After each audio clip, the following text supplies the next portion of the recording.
جیسا کہ آج کل گرمی کا زمانہ بھی ہے اور پیاس کی شدت جو ہے وہ تنگ بھی کرتی ہے، اور مخصوصاً جو کام کرتے ہیں ان کے لیے،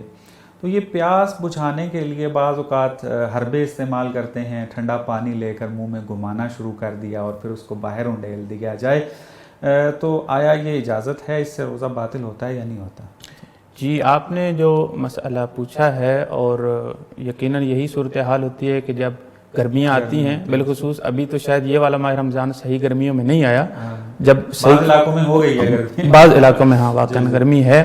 یا جو جن کی ایج زیادہ ہوتی ہے ان لوگوں کو یہ مشکل پیش آتی ہے کہ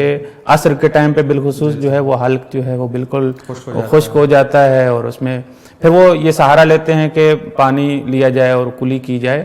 تو یہ پانی منہ میں گھمانا جو ہے، پہلی تو یہ بات ہے کہ کیا یہ جائز ہے یا نہیں ہے، ٹھیک ہے؟ تو اس حوالے سے لکھا ہے کہ کوئی مشکل نہیں ہے، کوئی پرابلم نہیں ہے، یہ منہ میں پانی منہ میں ہاں گھمانا اس میں، اور وہ پانی جو ہے باہر انڈیل دینا، یہ کوئی مشکل نہیں ہے۔ اب سوال یہ رہتا ہے کہ اگر قطرہ حلق کے اندر چلا جاتا ہے تو کیا روزہ باطل ہوگا یا نہیں ہوگا؟ تو راہبر معظم کا بھی یہی فتویٰ ہے، اور آغا سستانی حفظہ اللہ کا بھی یہی فتویٰ ہے کہ روزہ جو ہے وہ باطل ہو جائے گا اگر ایک قطرہ بھی حلق تک پہنچ جاتا ہے تو۔ ہاں، اگر اب بات یہ ہے کہ روزہ تو باطل ہو گئے، کیا کفارہ بھی ہے یا کفارہ نہیں ہے؟ تو اس میں صرف جو ہے وہ قضا ہے، کفارہ نہیں ہے۔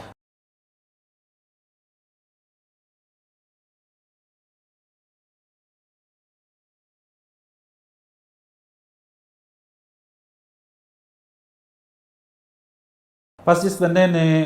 پیاس کو ہلکا کرنے کے لیے ٹھنڈے پانی کی کلی کی